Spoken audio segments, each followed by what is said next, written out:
Good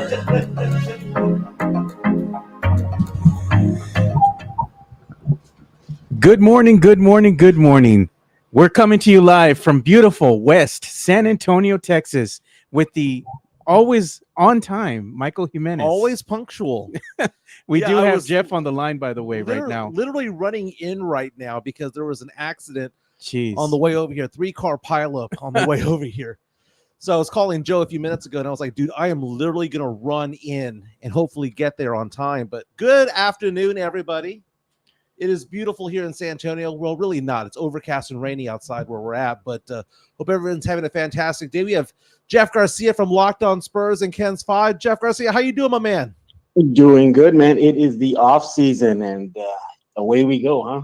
Dude, we have a lot to get into. Oh, yeah. Some Spurs talk, also some NBA talk. We saw the Lakers win yesterday. Zion Williamson go down with an injury. Lots going on. We've got 2 more play-in tournament games going on Tonight, yeah. And I saw an article by Jeff Garcia from Locked On Spurs, Cans5.com about a Renaissance painting of Victor Wembanyama. Great. You got to tell me a little bit about that, Jeff, because I saw that. I thought to myself, how tacky. And then I looked at it again, and I thought, I want it. I want a copy. I want it framed in my office at home. Man. What are your thoughts on the Renaissance painting of Wemby? Describe it. Well, first of all, it's actually not a painting. It's actually a Photoshop. Okay. Yeah. Basically, according to the artist, it was 150 hours to complete. And I guess I never dabbled in Photoshop, so I don't know what this means. Joe probably know what this means. Over 300 layers in Photoshop. I guess that means a lot of work. Wow. That's a lot of hours, man. Yeah. And it's titled W, Year One. Interesting enough, though, it's a French sports illustrator. Okay. Wow. So it's a French illustrator about a French player. Why is it not hanging in the Louvre? Exactly. That's what I want to know. Now, why is it not hanging in the Louvre? But go ahead. So I was going to say Sith and Midwest would have had it done in about 15 minutes. Yeah, I know. Yeah, Swiss would have had it done. But there was so much else. I mean, look, that painting was awesome and everything, but there was so much going on since the Spurs season ended. And yes, Jimenez, that Sohan chat will be coming up soon. You jumped the gun a bit. I said eventually I will put it out. You know, but yeah. You're deep teasing the story. I am teasing the story, yes. But I did have an in-depth conversation with Trey Jones about the end of the season. It's up right now at Kens5.com/Spurs. He believes that the team gave fans a sneak peek of what's to come. And I was crunching some of the numbers for the article. By the way, it's a great article that me and Trey Jones had a little back and forth for his end of the season exit interview. So Jones is saying, like, hey, you know, we played pretty well, you know, and Spurs fans should be excited the way we closed the season. We all know they won like 6 out of the last 10 games, something like that. Correct. Yeah.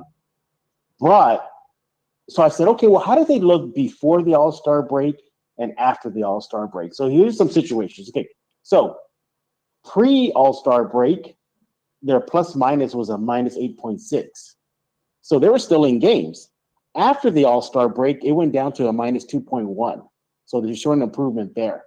Now, get this. So in clutch time situations, the Spurs were one of the best after the All-Star break. They averaged 9.3 points in clutch situations and had a 0.8 plus minus differential. So they were really, really taking teams to the bitter end. And if that wasn't enough, this is crazy. So the sample size is March 1 to the end of their season. So about a month and a half-ish.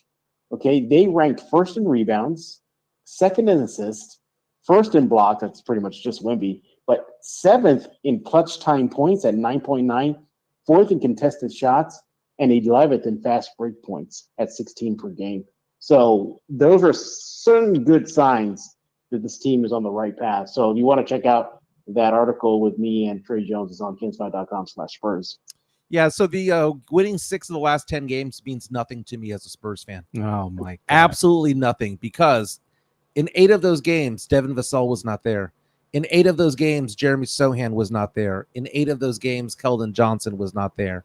And if the Spurs don't do any major moves and just bring the band back together all over again next season. Well, it sounds like that's the direction they're going based on the exit interviews. It does sound that way. Okay. Now that 6 out of 10 would have meant something to me if it was with the core group out there. okay? Because I'm not expecting Vassell to be a second second string next year. I'm not expecting that of Sohan. I'm not expecting that of Keldon's not going to take a backseat to Mamu, right? Devontae Graham is not going to be out there bringing the ball up next year. If it was the Spurs core getting hot down the stretch, I might get a little bit excited. But these victories mean absolutely nothing in the long run. You're not excited for Mamu balling out? No, I'm not, because he's not going to be playing next year. Well, I'm glad you brought this up, Jimenez. Yeah. Because on today's Locked On Spurs, that was the topic about the Spurs wins. Are we putting too much stock in it? And I brought on AP sports writer Raul Dominguez. So we had an interesting conversation. One thing that we brought up was you look at the wins. If you break it down, Denver, looks like they just sleptwalked. I think they just thought they were going to roll the ball out and just beat the Spurs, and they lost, and it costed them big time. You look at, they beat a Memphis team that really wasn't at full power. You beat you took Philadelphia to double overtime. They lost, but still, that's if you're going to look at good signs, that was a good sign. And then they ended the season on a 2-game winning streak, beating Detroit, who was pretty much going in the tank. So how much stock do you take in those wins if you look at the opposition? On our YouTube stream, we have more of you reaching out saying party pooper. I think he's referring to me on that one. Like I said, at the end of the day, it was a 22-60 season, right? I'm not going to forget all that happened leading up until April. I'm just not. I just can't. And like I said, if it was the core group, if it was the normal starting five, if it was the normal rotation out there winning these games, that would mean something to me. But it wasn't. So remember how Pop said we're going to see how these pieces of the puzzle fit together. We're going to see what works and who fits around Wemby. This actually opened up a can of worms for me as a Spurs fan, because if they played so much better with Devontae Graham out there, my question is why wasn't he out there to begin with? The second thing is, if they played so much better with Mamu out there, why wasn't he out there more often? And does this make it more expendable to get rid of a Keldon Johnson, to get rid of a Devin Vassell or a Jeremy Sohan? It might have proven the point that maybe these guys don't fit around Wemby as well. And I like some of these guys, personally. I've been a fan of Devin Vassell for so long, but maybe this just proves that the pieces of the puzzle don't fit together. And that's why I'm not excited about the 6 of the last 10, though that last game against Denver, the last win against Denver, I know they beat Detroit in the last game of the season. Yeah. But the game against Denver was very exciting, coming back from 23 points down. Wemby's last game of the season. Yeah, Wemby's last game of the season. The last game that mattered, I guess you could say.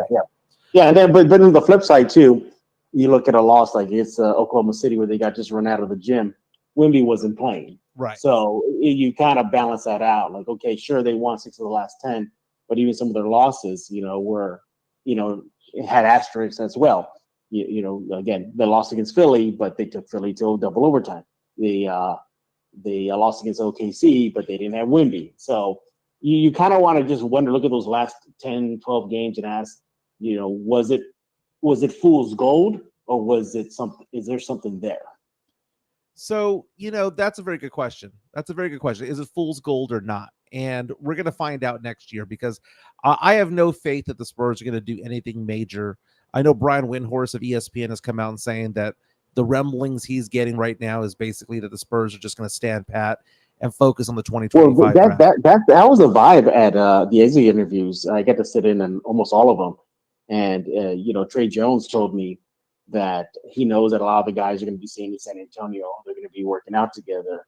You look at, some of the threads, the common words / threads that we're talking about is we have a good core. Trey Jones saying, we, current roster, got something to build on moving into next season.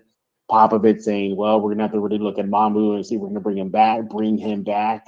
So the vibe felt like we could be looking at the same team again with maybe some minor. I don't think that guys like Cedi Osman will be back, or maybe even Devontae Graham, but I think the bulk of the team will be back. Look at this comment that we have coming in by Morvey. Yeah, Morvey comes out and says, it's cool that we won, but that's it. Spurs have lots of work ahead of them. Mike is just realistic, and we should be thankful the season's over. I guess my thing about it is this, is I asked the question, the Spurs have had losing records 5 seasons in a row. Let's go ahead and assume that the Spurs get a little bit better next year, right? But it took 46 wins to make the play-in tournament, number 10 spot this year. Golden State at number 10 this year. And they got bounced pretty quickly, too. The Spurs, let's say the Spurs win 10, 12 games more next year, right? And let's say the Spurs end the season 34-48. And that's back-to-back losing seasons with Wemby. That is 6 seasons in a row of a losing record. What then? What then? Yeah. I think it's going to be a hard time selling this to the Spurs fans, because I believe that what they're not telling us is that they're going the route of the Philadelphia 76ers, trust the process, and basically just try to tank or at least get the best draft picks possible by not winning a lot of games. They're not saying it because they got to sell tickets and they got to justify the fact that they bumped up ticket prices by 25 or 40%. I know, Joe, you've said that you've been debating whether or not you want to renew your tickets, your season tickets. Why? Not because of the price necessarily, but it's the value for what you're seeing out there. It's exciting to go see Wemby play.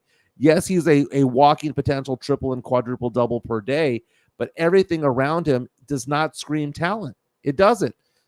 Trey Jones is not going to be a legit point guard for a playoff team. Jeremy Sohan is still a raw player, right? He's very inefficient offensively. You have Keldon Johnson, who's too small for the position. You have Devin Vassell, who's very streaky, more positive than negatives when it comes to Devin Vassell. But the belief that if you just keep this team together, they're just going to grow and figure it out is the biggest nonsense I've ever seen, because that's not how sports functions at all. Yeah, they need some help. So are you the position of reversing that? Remember that other model the Spurs have, aside from "Go Spurs Go," that chant? it's built, not bought. Are you saying this team should reverse course and say, hey, we got to buy it and not build it? No, I'm saying that it has to be a collaborative of the two. It has to be probably 60% built and 40% bought. Okay, well, so what if they're in the build phase right now then? You got to do it simultaneously. You don't just do one and then the other, because you play better when you have better players around you. And I look at it because we look at this championship run that the Spurs have. The idea that the Spurs are going to go out and draft 3 future Hall of Famers. I know that obviously Wemby's on track for being a Hall of Famer already because we know how good he is, right? But there's no other player on this team that is a Hall of Famer, much less even an all-star on this team. Devin Vassell will never be an all-star. Jeremy Sohan will never be an all-star. Keldon Johnson will never be an all-star. Zach Collins will never be an all-star. We don't have any all-star talent here. So the built not bought is ridiculous, because at this point you're telling Spurs fans that we're kicking the can down the road to the year 2030. Yeah, in the past, look at how much the Spurs dynasty, how many Hall of Famers were on the team. Right, and we're gonna have an 80-year-old head coach at that point when that happens. Yeah, it took 3 all-stars to make it happen, and we had 3 all-star talents there. And then the end of season interviews, all indications are Pop is coming back. Yeah. He will be back. But Pop, what was that saying from Charlton Heston back in the day with his rifle? You got to take it from my cold dead hands. That's kind of the head coaching position with Greg Popovich. You got to take it from his cold dead hands. Yeah, but it should be an interesting off season. You look at the draft. It's coming up. The draft lottery is. I think that comes out during the Western Conference Finals, right? That's the lottery process. Yeah. So during the finals, right? The West Finals. Yeah. So the NBA draft lottery is not for another month or so. Yeah. So we're not gonna find this out, and the Spurs right now have the 5th best odds of winning the lottery. Again, last year we had a 14% chance. We were on track to have a 14% chance this year, but because of those last wins down the stretch, we now have fallen to 10.5%. Essentially, it's a 10.5% chance of getting 1, 2, 3, 4 added up together. That is basically a 42% chance of being in the top 4. Spurs have a 56% chance of being on the back end of that and drafting 6, 7, 8, or 9. Then the Spurs have a Toronto pick, which is top 6 protected. Toronto has the 6th worst record in the league. So what the Spurs would need in order to get that pick is for Toronto not to win the lottery and go into the top 4. But we would also need a team 7 and beyond, so somewhere between 7 and 14, to leapfrog and win the lottery. And that would allow the Spurs to then get that pick from Toronto. The NBA draft lottery, again, in about 4 weeks or so, Right now, I'm looking at like various players. I am now doing the YouTube research, Jeff. Yeah, we all are. Because last year was easy, right? So we all focus on Wemby. There was no process of elimination. We were all there going, well, what if the Spurs got 3 or 4? Do we get Amen Thompson, Oscar Thompson, Brandon Miller? Yeah. Who do we get at that point? But when the Spurs won the lottery, it was like, okay, we know what we're doing. The tank for Wemby. Speaking of lottery, I was having a discussion with this the other night, and I was thinking, wow, this past draft, so the Wemby draft, it was touted as one of the best. Oh my goodness, you're gonna find big time players, Wemby obviously, and Scoot and blah blah blah. Was it really, looking back, was it really all that of a draft? Scoot had a horrific season. Brandon Miller was, I guess, just there, and that's pretty much it. You didn't really see any big time NBA players emerge out of that draft as it was touted as. So you got to wonder also, what if the Spurs didn't win the lottery? What if they landed with number 2 or number 3? What if they picked Scoot Henderson? What if they picked Brandon Miller? Do you think this team would have been worse than 22 wins? Yes, it would have. Yeah, I think so too. It would have. NBA draft lottery is Sunday, May 12th this year. Now we do have a comment coming in from Jesse A that says they won't do it, but get rid of Wright. OKC stockpile picks, drafted well, and is the number 1 in the West with a young team.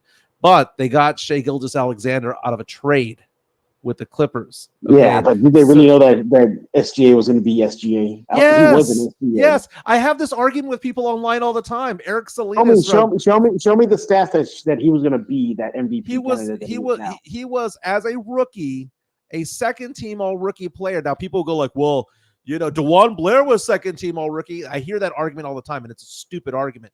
Because somebody was wearing a DeJuan Blair jersey at the last game. Yeah. God. It's a dumb argument because that particular draft class had Trae Young and Luka Doncic as guards for the All-NBA rookie team, okay? Yeah. So it was a loaded rookie class, okay? Yeah. He averaged 11.5 points on 37% shooter when it came to 3. His assist to turnover ratio was really good. It was showing that this guy was all-star potential. Now, I didn't say that it was showing that he was an MVP potential, but it was showing that he was all-star potential. That's what I asked you. So look what happened though. But dude, there's only been 2 all-stars that were rookies in the last 25 years. We can't go to that, but we can look at that and go, this guy belongs on the court. SGA from the get-go was a good NBA player. He did not have any stumbling blocks or growing pains. He was a good player from the beginning.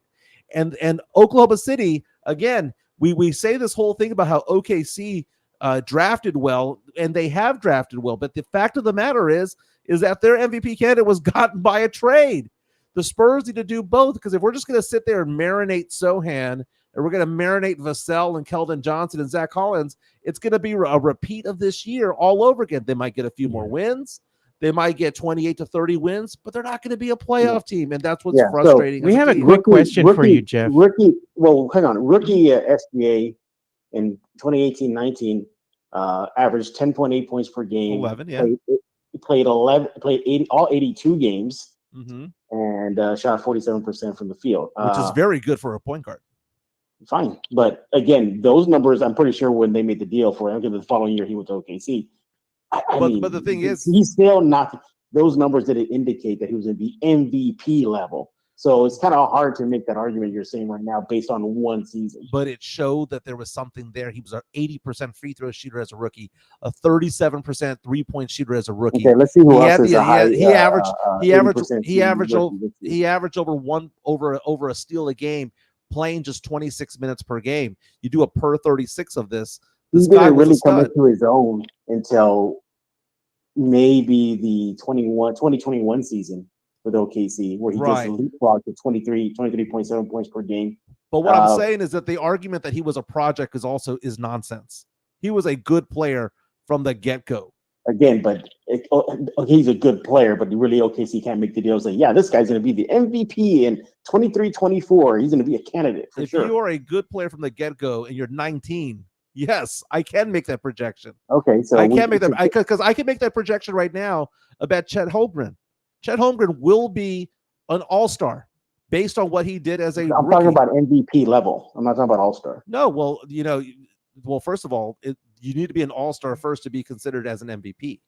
So I'm saying that the argument that no, I'm not reaching. The argument that Oklahoma City just lucked into this, and all that stuff. No, they saw talent. There was a reason why he was a lottery pick. They saw talent and they went for that guy, and it cost them Paul George in the process. I'm not going to buy the fact that he was a project, because he wasn't. Shai Gilgeous-Alexander was not ever said to be raw coming into the NBA. And SGA is going to be the runner-up this year when it comes to the MVP. And Nikola Jokic is going to go out there and win his third and fourth year, the 3 and 4 years. Let me ask you this question about Jokic. Jokic winning the MVP again, doesn't that put him in the conversation for one of the top 20 players of all time? Yeah, I think so. Yeah, I put Jokic over Bryant. I think if he definitely gets the title again in a few months, and for sure. By the way, last year on April 17th, the NBA announced the Defensive Player of the Year. The weird thing about it is this. I see nowhere. I've been looking, and maybe I'm just looking at the wrong place, Joe and Jeff. Yeah. Is there a breakdown as to when these awards are going to be announced? Because it's all says TBA. To be announced, yeah. And it's kind of like, are they just going to just breadcrumb it and go, oh, by the way, we're going to drop this today? I'm not sure. I think usually they go ahead and announce things. The NBA will go ahead and put it out on their social media platforms, of what player won the MVP, what player won Defensive Player of the Year, Rookie of the Year, things of that nature. But I don't know if there's an exact date that they go ahead and tell everybody at, hey, we're going to have a show or we're going to do this at such and such time. Is there, Jeff? No, they do it one a day. Yeah. They do one a day for a week. Yeah. It's like what Jimenez is saying. Yeah, I think that'll be the path they're going. So, but either way, Joker, hey, he needs to tip his cap to Duncan, because he openly admitted saying that he based his game on Tim Duncan. Now, did you see Kevin Garnett's conversation piece yesterday on his podcast? I saw his excerpts. I gotta find that. It was on Instagram. They avidly post a lot of his stuff on Instagram. Yeah, what's the name of that podcast? It's Clutch Points or something like that. I don't remember what it's called. So Kevin Garnett was on a podcast with Paul Pierce, I believe is the other person, and they were asking the question, who should be Defensive Player of the Year? And Kevin Garnett said it should be Wemby, and he was very adamant about it. And when he was talking about Wemby winning it, he was basically saying that he's never seen anything like him before. Yeah, somebody at his size, And he was basically saying all the talking points that we talk about when it comes to Wemby by saying that he's on an island, that he doesn't have any good defensive players around him, whereas Rudy Gobert has the luxury of having Anthony Edwards and having other high IQ defensive players, Cat and whatnot around him. But I found it to be funny because Kevin Garnett called Wemby the human eraser. and I love that nickname. The human eraser. He goes, they're talking about all the blocks he gets and all the steals he gets, and talking about also the fact that there's certain things that don't show up on the stat sheet because he deters people who just don't even bother going in the lane. He was basically saying he's the human eraser out there in the lane. And I want that too. I know we love Alien, right? All that stuff. That's great. I love it. I love the logo. But the human eraser, I think we need to start to publicize a little bit more, because that's a great nickname, Jeff. Yeah, exactly. I mean, you can pick anything, I still like Alien, though. I like that one. Yeah, no, nothing wrong with Alien. That was a good one. Hey, but our longtime listener that we had here, Tim Gonzalez, he was asking you a question, Jeff. He said, what are the chances the Spurs land Klay Thompson in free agency? Because what's going on with the Warriors right now. I think that he'd be a nice little fit with Wemby. I mean, he regained his shooting touch, and it'd be. I can't believe I'm saying this about Klay Thompson. It was a consistent shooting touch because he's been kind of up and down. But it checks all the boxes: veteran, champion, all-star. Spread the floor, whatnot. But I think Golden State's gonna do whatever they can to keep him in their colors. He's gonna want a max contract. That's the word on the street. Ain't gonna happen though. Ain't gonna happen. And the only people who are gonna overpay is Golden State. We saw Golden State lose yesterday and get bounced from the playoffs. Did you see the lost look to on the Sacramento. faces of some of the star players for Golden State? Well, you know how I oftentimes talk about this, about how players don't say what's really on their mind. Yeah. And people always come at me and are like, well, Wemby said this, Michael. Are you calling him a liar? I'm telling you that we never know what's going on in their minds. Post-game interview yesterday after the Kings bounced, they thumped Golden State. Okay, it was close for the first 2 quarters. Then they ran away with it. And that third quarter, they just blew the brakes off of them. Keegan Murray went off and all that stuff. Yeah. At the end of the game, you see a post-game interview of Steve Kerr, Steph Curry, Draymond Green, Klay Thompson, all of them saying, we need to bring the band back together again. That we can make this a championship team, that we can all come together as a collective. We can get over the hump. We just need to add some pieces and all that.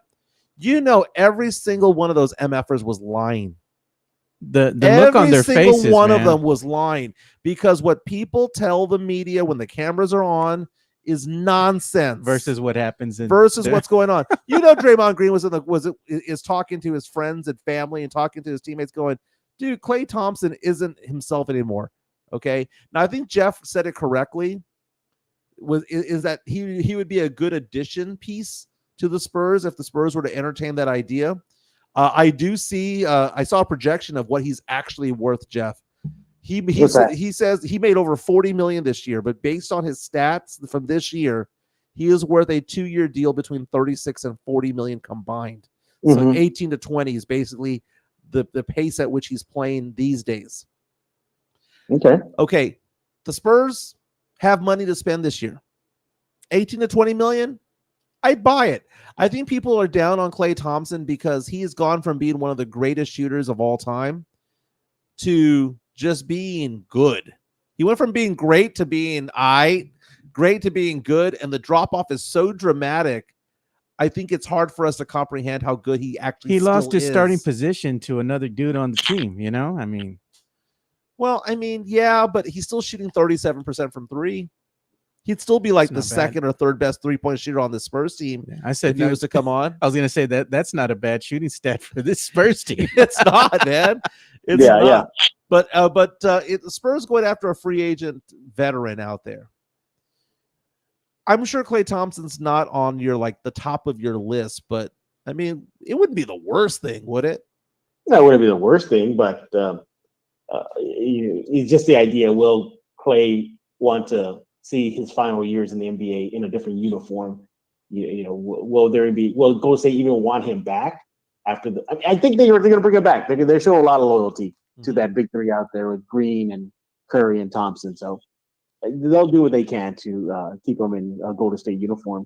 But yeah, the play-in tournament start was pretty good. Listen, the Lakers, they wanted that date versus Denver, although I can't see them getting past Denver. No, not at all. And then I think the big storyline was Zion getting injured, again. Yeah, I'm going to show video of that because this is courtesy of TNT from last night. Zion Williamson, tie game with 3 minutes to go, makes a bucket. He's down to his 40th point, right, of the night.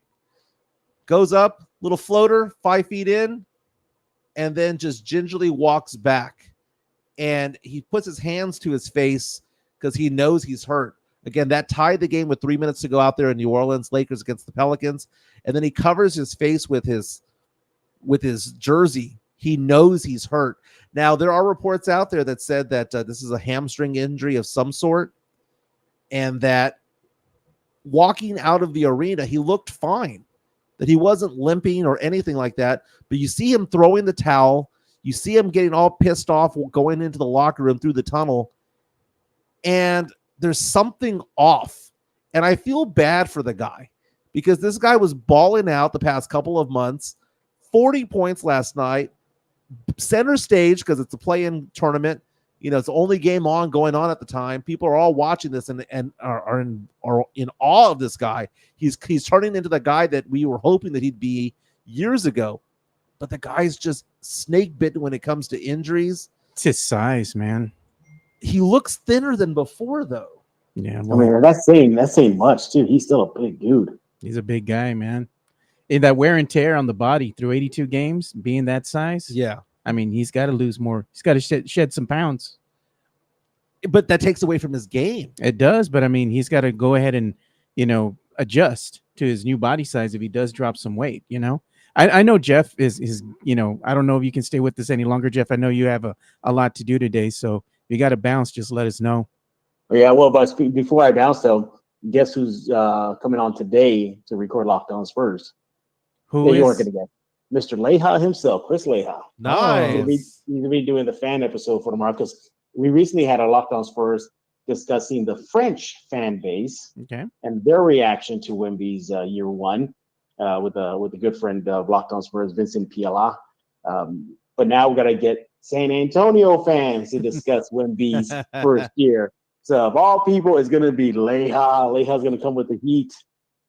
Yeah, man, that's going to be great to see Chris Leha on there. You might have to hit the mute button because I don't know if he can be held back from cursing. But... No. He's come on, but he's good. He knows how to buckle it up.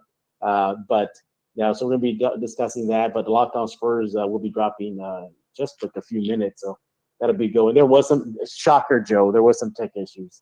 No. So yeah, you'll see it start audio only, and then all of a sudden it'll just transition into a video. God. You know what? I don't know what happened, Joe. The video looked like I was being Max Headroom, right? I believe it. Every time we do like every other like third or fourth episode that I'll be on with Jeff, the infamous gremlins come out again, right, Jeff? Yeah. Well, they came in last night. I was getting the intro ready and the setup, and then the final product came up. And video-wise, it looked like Max Headroom, but audio-wise, it was fine. That's perfect. And I was like, "What the H is going on?" I couldn't figure it out, and I said, "Well, it's going to be half audio, half video today." So no. It's going to be a good one, nonetheless. We'll go ahead and watch and retweet for you, Jeff. Get the word out on the street, boys. We'll go ahead and give some love to Chris Leha in this latest episode of Los. Yeah, he's going to be joining me in just a few minutes. So he's repping the fan base. Let's see, he nails it, and hopefully Spurs fans will agree or disagree with him. We'll check it out. But appreciate you guys. Thanks for having me on. Later on, Yeah, fellas. thanks, Jeff. Don't forget to subscribe to Jeff Garcia on Spotify, on YouTube, Locked On Spurs, wherever you get your podcast. That daily content when it comes to your silver and black. We might as well San go ahead Antonio and Spurs. play the ad read for Jeff. Sure, why not? Yeah.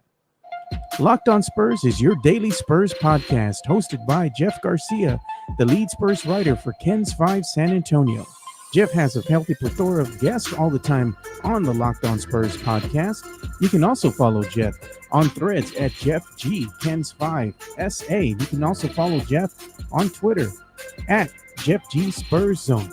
So make sure you go ahead and give Jeff a follow not only on Threads and Twitter, but also on YouTube at youtube.com/@LockedOnSpurs. This is where you're going to be able to find the replay of the Locked On Spurs podcast. Make sure to like, subscribe, and share. That's right. Jeff Garcia mentioned Chris Leha, MCS General Contracting, will be one of his guests. Yeah, so that's pretty amazing. Maybe we should give MCS some love too, man. Let's do it. MCS General Contracting, more than 30 years of combined experience in concrete placement. They are the best in the business. Honest pricing, high quality work. They get going on house foundations, driveways, concrete patio decks. If you want to extend the deck, extend the driveway. If you're a business and you need to put together a slab, a parking lot, or other concrete placement services or sidewalks, reach out to MCS General Contracting at 210-774-9155. They're confident in their skills, so give Chris Leha over at MCS General Contracting a call at 210-774-9155. And thank you for being a sponsor of this show. They got that diamond hard concrete. They did a fantastic job at my house last week. Photos to come. Pictures, yeah. The problem is I have a lot of dirt out right now, so I want to get that good view because the polished product. Exactly. But last night we had two play-in games. The Lakers beat the Pelicans 110-106. LeBron James had a near triple-double, 23, 9, and 9. Zion Williamson, 40 points, 11 rebounds. But as we mentioned, he got hurt with 3 minutes to go, some sort of hamstring issue. The question is, will he be available for Friday's game? Because the last playoff spot in the West is going to be between Sacramento and the New Orleans Pelicans. That game would be played in NOLA. So we're trying to see if Zion Williamson will somehow make it. Lots of people on our YouTube stream right now comment basically saying that Zion got hurt. because it was gambling related. Others are saying he had reservations at Chili's that had to take off. Very, very nice. Everyone makes fun. I wish I was as fat as Zion Williamson. Okay, he's not even that fat. He seems smaller than before. He's just a big guy, man. But this year played 70 games. So the first season didn't play much at all. Had a big second season, didn't play much at all. It's kind of like one season on, one season off with that guy. Look at this. We need to get Duncan a gold Cuban chain collar. Hashtag USOA. Nice. Talking about my dog Duncan when it comes to that. Oh, The Warriors lost last night to the Sacramento Kings. The Kings 118-94. Keegan Murray 32 points and 9 rebounds. Steph Curry 22 points, but had 6 turnovers yesterday. It was close for a while there, but then the midway through the third quarter started to run the Warriors out of the wheels gym. came off, man. Dude, Klay Thompson, man, didn't even make a bucket. 0 points yesterday. Yeah, man. 0 for 10. Missed all 6 3-point attempts. Even missed a little bank shot from 2 feet out. It was a bad game. Klay Thompson has fallen off the face of the earth. He ain't going to get that massive deal. But then again, the Warriors, they just want to reward him. Go into the luxury tax the gentleman's agreement. Yeah, kind of like, hey, thank you. You're a 5-time All-Star. You're a 4-time champion. We're not going to screw you on over. We're not going to tell you to go kick rocks and go take off. But Klay Thompson, dude, it was brutal yesterday. It really was. Draymond Green with 12 points yesterday. I mean, that whole dynasty's over. It's been over. I mean, you have aging players that are aging out on that team. Draymond Green, Steph Curry can still play at a high level, but he's aging out. Klay Thompson, you can see that the athleticism and the speed he once has left him. He's just right now just a spot-up shooter. Yeah. That's about it. He can give you some Still quality good. minutes. Yes, exactly. But he's just not the player he used to be. Now, on the other side, we have a 39-year-old LeBron James. Still looking great, too. Still looking great. But thanks to the Spurs, is going to get screwed over because if you remember, the Spurs beat the Denver Nuggets the second to last game of the season, and Denver was on path to be the number 1 overall seed. Well, because of that loss, they fell to number 2, and now the Lakers have to play Denver in the first round, a Denver team that swept them in the Western Conference Finals last year, a Denver team that swept them 4-0 in the regular season. That's 8 games in a row that Denver has beaten the Lakers in just the last, 12 months? Yeah, look at this comment here by Jesse A. This is a pretty good one. It says, crazy how tough the West is. Kings, NOLA, Golden State all have all-stars and are scraping the bottom. Spurs have some work to do. There's an old saying, and I don't know if I'm the one who created it or somebody else did. You need 2 all-stars to be relevant, and you need 3 to be a contender. That's basically it. Look at every team that's going to be making a run at the NBA Finals this year. You got talent. They've got talent.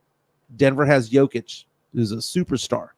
But they also have complementary pieces, Murray and all those guys around him, Porter, that are around them that are either all-stars or all-star caliber. The Lakers, if they make a run at it, they've made a run at it in the past. Anthony Davis, LeBron James, and they've got, these other players like D'Angelo and Russell and D'Angelo Russell who played very well. Austin Reeves is what I was thinking. Russell played really well yesterday. He had the dagger with a minute to go in the game. But man, the idea that the Lakers are going to go into Denver and beat them 4 times, I don't see it at all, dude. Jokic is on another level. And I know this is a team that lost to the Spurs, who had Mamu out there and Devontae Graham. I understand that. But this is playoff basketball, playoff atmosphere. And on top of that, they play these games in Denver in that thin air where you just start sucking wind. We saw LeBron James get a cramp here because the AC went out in the formerly known as the AT&T Center back in the day.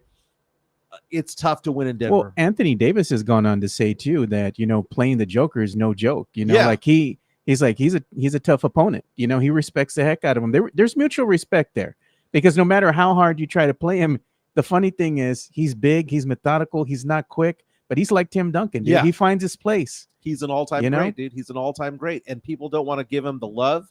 And I don't know what it is. I think there's a little bit of a reverse discrimination going on when it comes to sports, when it comes to it all, because, dude, Jokic is so freaking good at what he does. He's a very, very good big man. Now, is he going to be in the level of a Tim Duncan? Well, Tim Duncan has 5 rings, right? Jokic isn't going to get anywhere near that. Jokic might end his career with 2 or 3, but the fact of the matter is that you add up all the accolades of what's going to go on. The fact of the matter is that this guy is going to pick up a 3rd, 4th, 5th MVP along the way because he's that good. And he's that important to a top team. Do you think he goes down in NBA history as the biggest, greatest passing big man in the game? Yes, very much so. Very much so. He's just such a high basketball IQ. Last night, Keegan Murray with 32 points, knocked down 8 of 13 from the 3-point land as they beat Golden State. Now Sacramento is going to New Orleans. They have to win another road game to make the playoffs. I like this Sacramento team. We talk all the time about how the Spurs need to be the next Oklahoma City Thunder, right? Yeah.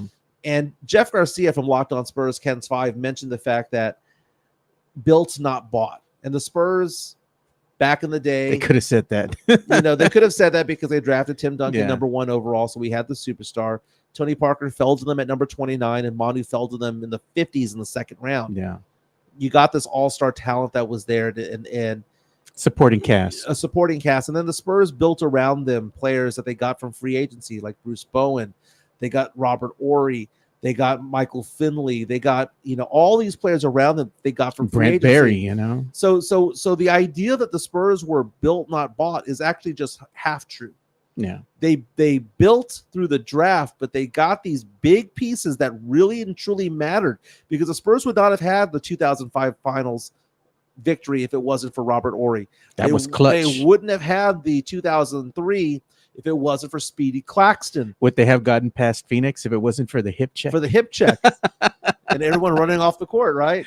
And the Spurs acting like Angel Reese, going, "We're just going to stay on the bench." Yeah. So the idea that the Spurs are just going to build on top of what they already have is ridiculously stupid.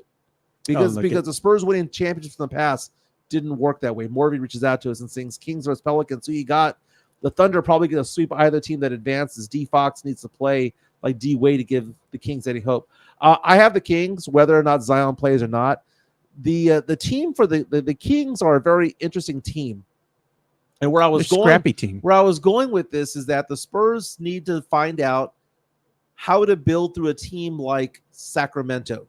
Sacramento is a team that is both simultaneously, they built and bought together, because they drafted a Keegan Murray. They got a De'Aaron Fox. But then when it comes to free agency, getting a Domantas Sabonis and Barnes either through a trade or through a free agent pickup, that's the way that they've done it. It's not a very deep team. That's the problem with Sacramento, because yesterday you had 3 players with 39 minutes, 1 player with 37, 1 with 34, and after that it fell off. Trey Lyles was the biggest player off the bench with 19 minutes played. You take a look. They scored 118 points, right, yesterday? Former San Antonio Spurs Trey Lyles. 118 points scored by Sacramento yesterday. Only 14 came from the bench. They run 5 deep, and that's basically it. That's going to be what ends them ultimately. There's no way in the world they're going to run through Oklahoma City, because Oklahoma City is too young and is too deep right now. I like this Midtown Texas, man. Yeah, says Brian Wright's motto is, quote, tank, not rank. Again, Friday we're going to have Sacramento at New Orleans for the final spot. Time will tell if Zion Williamson plays. I'm not a big believer that he will. Look at how smart our viewers are here. Yeah, Tavares, Spurs need a forward who can shoot. Who would have thought? You would have thought. I mean, us as fans, we say these things, right? Yeah. But actually, when it translates to the Spurs in the front office, we like the team we have. And that's why I call Jeremy Sohan a luxury player. A luxury player is, if you put Jeremy Sohan on Oklahoma City Thunder, you put Jeremy Sohan on the Celtics, you put Jeremy Sohan on a team that's competing, and all he has to do is do all the dirty stuff, he would thrive. Yeah, and he would be probably more than likely coming off the bench. Yes. More than likely, but he would thrive in the situation. Oh, no doubt. Very much like Derek White has thrived with Boston. Derek White is a very, very good player who might be all defensive NBA teams and all that stuff. But if he played for a bad team, if he played for the Spurs, if he played for the Pistons, he'd be nothing. Because he'd have to do everything. He'd have to do everything, and that's what they're trying to make Jeremy Sohan do. And Sohan does not have the offensive skills or talent to do so. The idea, the belief that Jeremy Sohan's going to be like the next Kawhi Leonard is not factual, because Jeremy Sohan was not a shooter in high school. He was not a shooter in college, and he hasn't been a shooter in the NBA. And the idea that he's just going to suddenly pick it up, like he's going to suddenly pick up how to play point guard, is stupid. He is who he is. He might have incremental improvement. Yeah. He might get a 3-point shot in the 33, 34% range, which is not good. Yeah. But at least it's like you have to cover the guy. Yeah, it's because you, like you were saying, it's just his game is very inconsistent. Yeah. You know. So we have some games going on tonight. Eastern Conference getting going with the play-in tournament. The 76ers being a play-in team, playing either going to be the 7 or 8 spot, is hysterical, man. It's hysterical because this is a team that's finally getting it going. Joel Embiid has returned from injury. Home game tonight, so the winner of the Heat versus Sixers will become the 7 seed.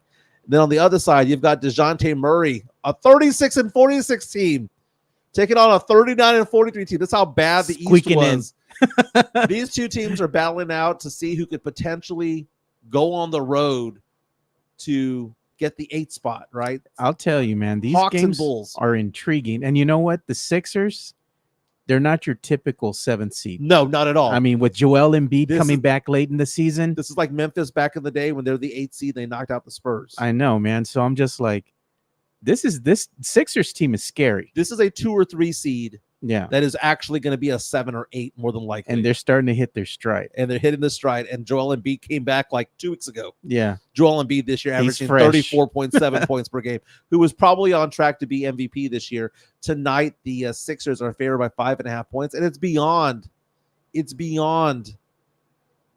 Joel Embiid. I mean, Maxey is just so good.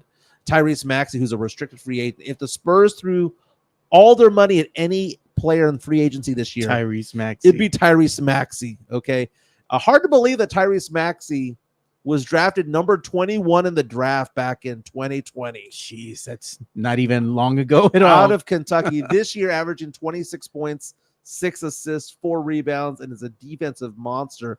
That 2020 NBA draft. Can you imagine pairing him alongside Wemby? Wow, dude, the guy can shoot. He can play defense.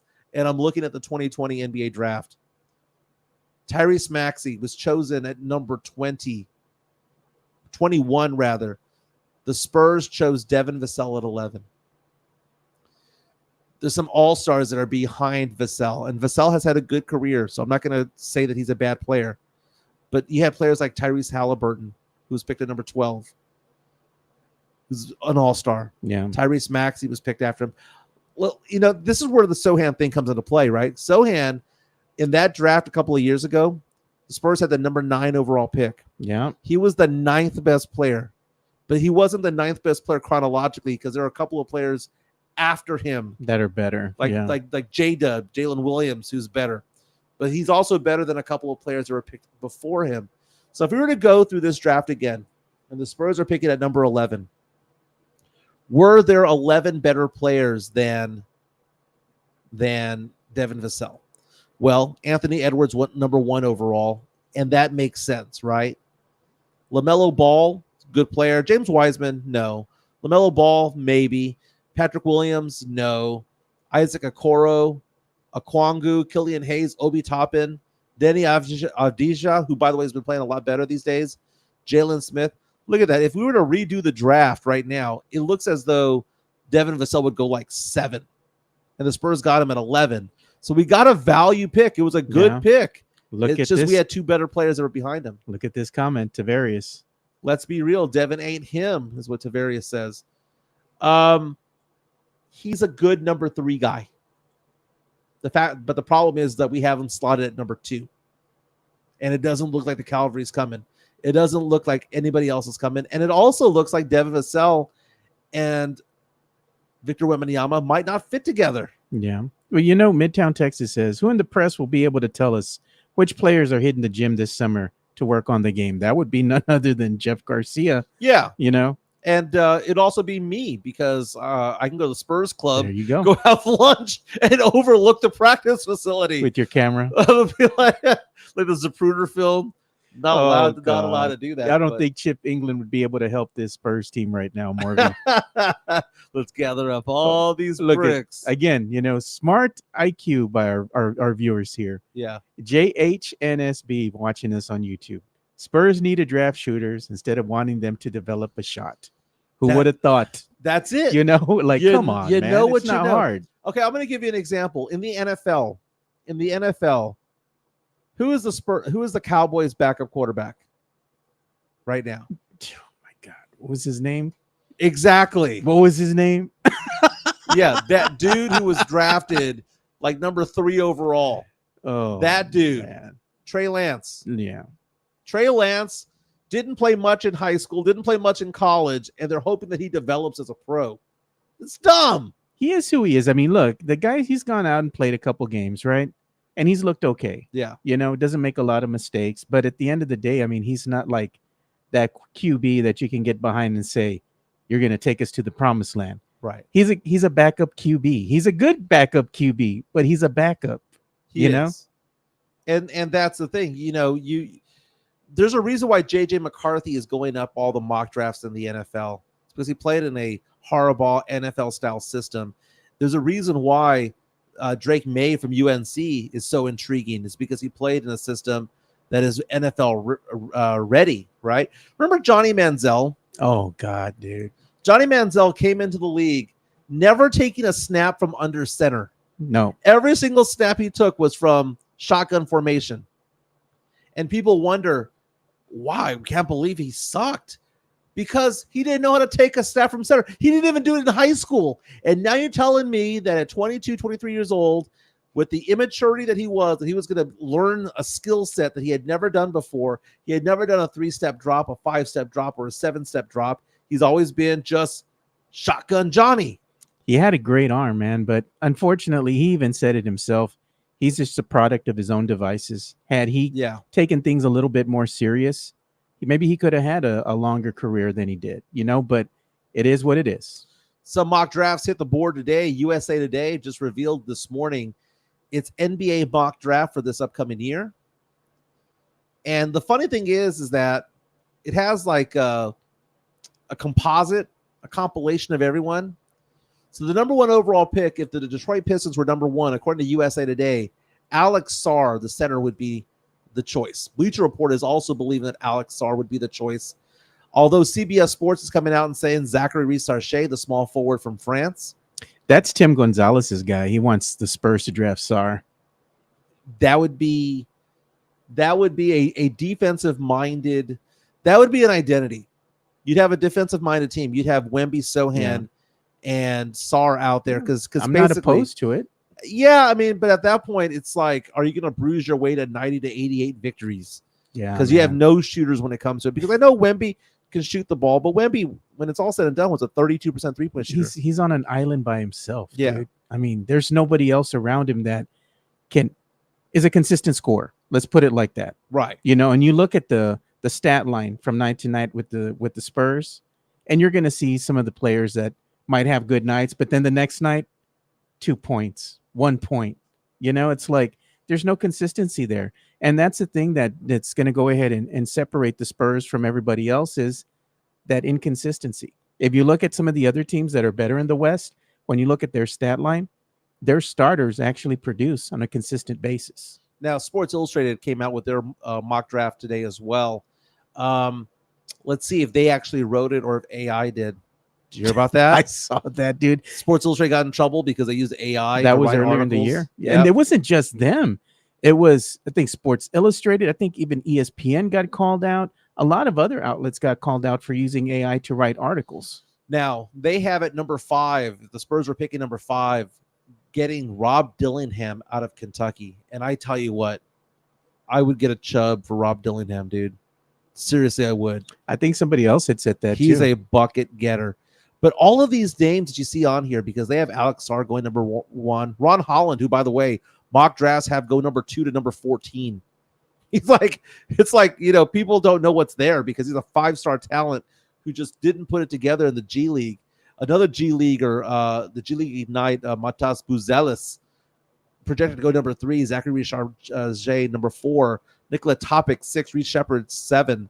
Stephon Castle 8. So if the Spurs got that second pick from Toronto, and they had somewhere of a Reed Shepard to a Stephon Castle to a Cody Williams, if the Spurs ended the draft with Rob Dillingham and Stephon Castle, or Rob Dillingham and a Cody Williams, I'd be a happy man. But here's the mistake that everybody's making. They're assuming that the Spurs are going to actually draft that said player. Yeah. You know how they do their own thing. They might draft a player that should have been drafted higher in that draft, maybe going 14, 16, and instead they're going to go ahead and take him at, I don't know, 6 or 7. Now, we have MEZBX reaching out to us on our YouTube stream saying Reed Shepard is this guy. Reed Shepard is the guy who would go number 1 overall if he was 3 inches taller. He's a 6'3" shooting guard. And you're not going to do it. Reed Shepard, who shot 52% from 3 this year. Yeah. 52%. And JHNSB has a point. Kentucky makes them built different. Shepard or Dillingham. Yeah, but the NIL money got pulled. Hey. I think that might be a thing of the past, but so you take a look at the stat line from Reed Shepard. Look at this, man. 83% from free throws, right? 54% from the field, 52% from 3. Had 2.5 blocks per game in 29 minutes per game. The guy is a lights out shooter. Just lights out. Look at Tavares. He says Dillingham is smaller than Trey Jones. Oh, I know. But do you know what Dillingham is? Dillingham is basically Kemba Walker. Dillingham is a bucket getter. Now, Reed Shepard is great too, but my question about Reed Shepard is defensively, what is he going to do? Can't be guarding the 2 spot that way, and he's not a point guard. No, I see the argument. He is a 6'3" shooting guard who plays very good defense. He gets his hand in the lane, gets a lot of steals. He's a good player, but he's undersized. Keldon Johnson would be so much better of a player if he was 2 inches taller. If he was 6'7" as opposed to 6'5", he'd be so much better. And we can't have undersized players. Hanover Fish reaches out and says he'd be happy with Topic or a shooter or both. Nikola Topic, who's considered to be a very, very high IQ offensive player. JH reaches out to us and says Shepard is way more clutch than Dillingham. Yeah, but that's in a college game. The thing about it is that both of those guys are undersized. I mean, maybe we should be looking at Cody Williams. I mean, if Cody Williams is 85% of what his brother is with Oklahoma City, I'd be happy because Jalen Williams is amazing. Look at D'Lo. I know this, man. This is what I've been saying.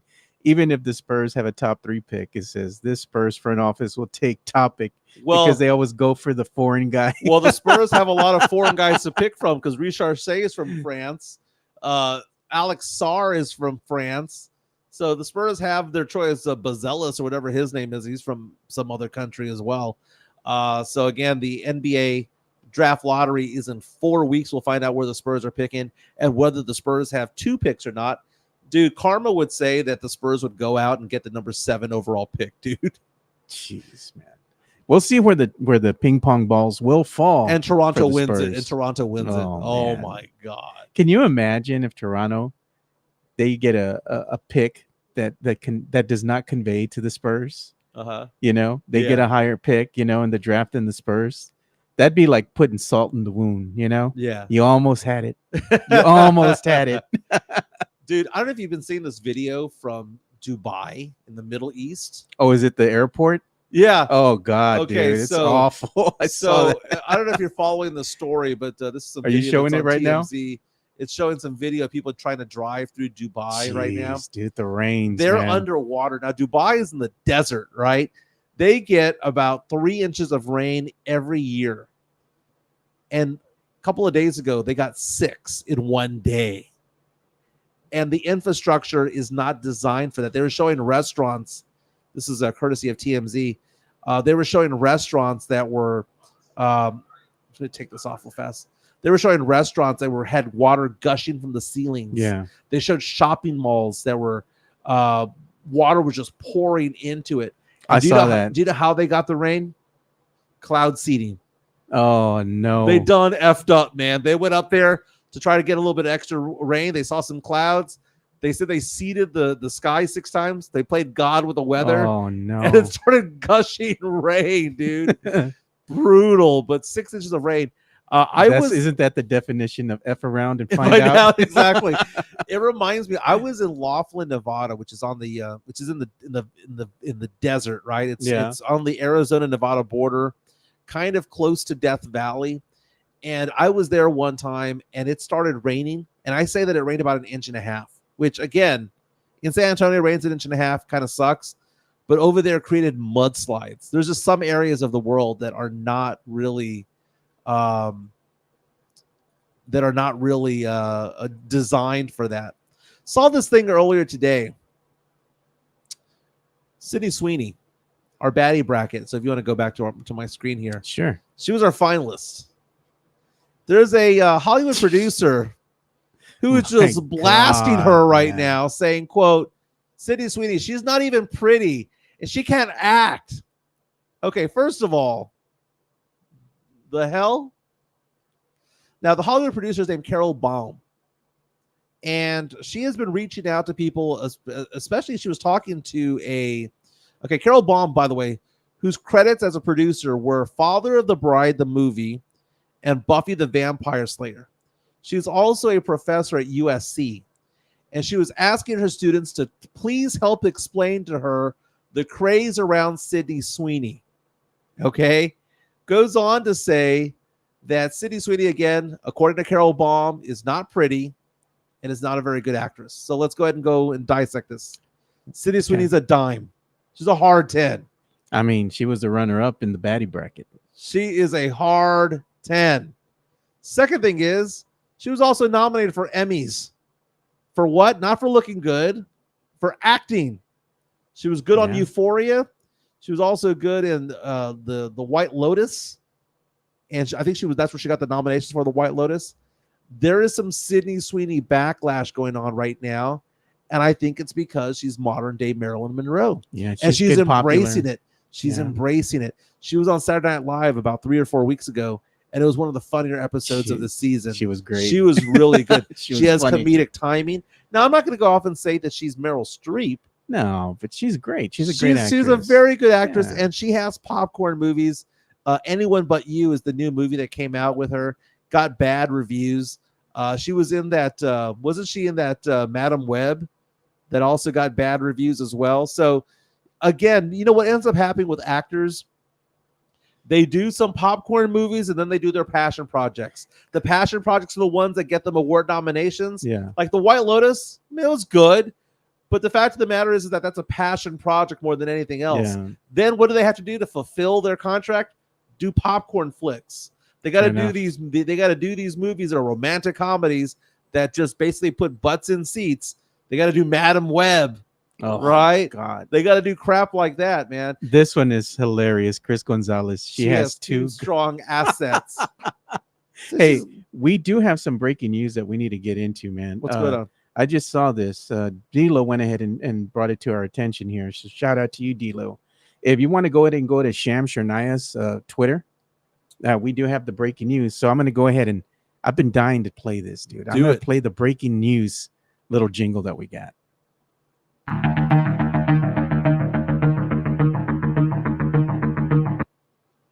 Sham Sharania of The Athletic is announcing that on Twitter right now that Jonte Porter has received a lifetime ban from the NBA for violating the league's gaming rules.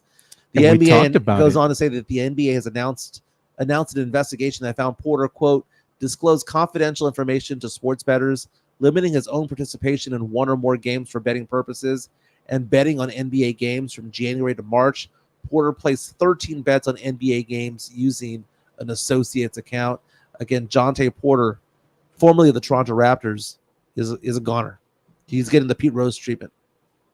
And this is something that we had talked about weeks ago, and we were saying this type of behavior is detrimental to the game itself, because players are going to start thinking it's okay to do this, engage in this type of behavior, to throw games or to sway games a couple of points here and there, to go ahead and cover. Yeah. And that's a bad thing, man. So Jontay Porter, just to let you know, is 24 years old. He's 6'10", plays center/power forward. He's now banned from the league. He was undrafted in 2019, but he latched on to the Memphis Grizzlies, went to the G League, played for the Memphis Hustle, the Wisconsin Herd, the Motor City Cruise. Then he got picked up in 2023 by the Toronto Raptors, and he's gone. He's gone. Sith, he says he's not going to lie. He would do the same thing for easy money. Well, see, the thing is that as an NBA player, you're making $1 million. He's doing this for maybe $5 or $10 grand. Yeah. That's the thing, and it's like a side hustle. It's a side hustle. And think about like a player who lives his entire life saying that he's going to be an NBA player and aspiring to be that. You're 6'10", you play high school ball, you play college ball, and then you go off into the NBA and your dream comes true. And then at 24 years old comes crashing down because you messed up. Yeah. And, the investigation has found this. Dude, if this comes down to Shohei Ohtani in baseball, that would be huge. This is a big story because Jontay Porter is an NBA player, but at the end of the day, no one knows who Jontay Porter is. They don't know who he is. This would be, not saying that he's doing it, okay? Yeah. That's how I'm saying it. But this would be the Spurs equivalent of who? Mamu? Probably. This would be the Spurs equivalent of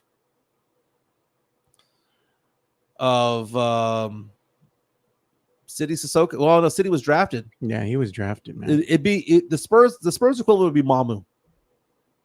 Yeah, I would say that's pretty good assessment right there. Yeah, so an undrafted player, because I don't think Mamu was drafted, who played for another team, then came to the Spurs, went to the G League and all that stuff. That's a Spurs equivalent. So it's not a big name. When it happens to a big name player, when it happens to a starting player, that's when it's going to become a big deal. But then again, maybe you're right, Joe. Maybe our listeners are right. Maybe it's because they're end of the bench. Maybe it's because they don't have a guaranteed deal for the following season that they fall victim of this. I mean, and there are some states right now, Joe, that are starting to clamp down on sports betting, not on the over-under, not on the money line, but it's the prop bets. It's the individual prop bets. And I believe I saw a story that said that there are now 6 states, if I'm not mistaken. Don't quote me on that, but there's a growing number of states that are saying they're no longer taking prop bets of individual players or first to 5. Vegas, by the way, I was in Vegas for March Madness. One of the most exciting bets out there was first to 5, first to 10, first to 15, 20, and 25. And my friends and I were winning money on this. And Vegas started losing money on it. And because people were saying, you know what, these teams that are, it's one thing to get plus 250 that an underdog, a 12 seed is going to beat a 5 seed, right? Yeah, hold on. I got somebody at the door. Yeah, the 5 seed might actually win that game more often, right? So it's one of those things where the whole game has to play out all 40 minutes. But the fact of the matter is that when it comes to first to 5 or first to 10 or first to 15, it's easy for the underdog to win because the underdog can just win the tip, go off, make a couple of buckets, and all of a sudden be up 5-3, and boom, you get your victory.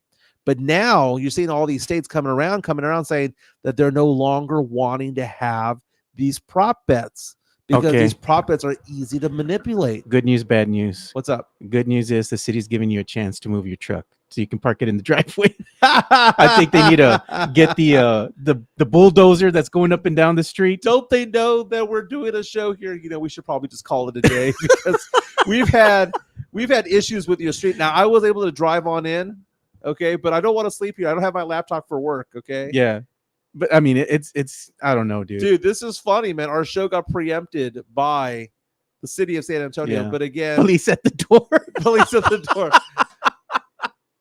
This is funny. God. Again, we'll wrap it up with the Jontay Porter of the Toronto Raptors lifetime ban from the NBA for violating gambling rules, blatant violations. Says NBA Commissioner Adam Silver said, quote, "There's nothing more important than protecting the integrity of NBA competition for our fans and our teams and everyone associated with our sport, which is why Jontay Porter's blatant violations of our gaming rules are being met with the most severe punishment. While legal sports betting creates transparency that helps identify suspicious and abnormal activity. This matter also raises issues about the sufficiency of the regulatory framework currently in place, including the types of bets offered on our games and players. Right there. Working closely with all relevant stakeholders across the country and industry, we will continue to work diligently to safeguard our league and our game. Chris Gonzalez says, take the phone and do it live. Hey, man, it's already 11:30. Thanks so much for being here with us. Thank you to Jeff Garcia from Locked On Spurs and Ken's 5. Again, subscribe on Spotify. Subscribe on YouTube as well. He has lots of articles, and apparently one's going to involve Jeremy Sohan down the road that he says I'm not going to be happy with. But everyone have a fantastic day today. My name is Mike Jimenez. That's Joe Garcia. We'll be back tomorrow. Thanks for watching, guys.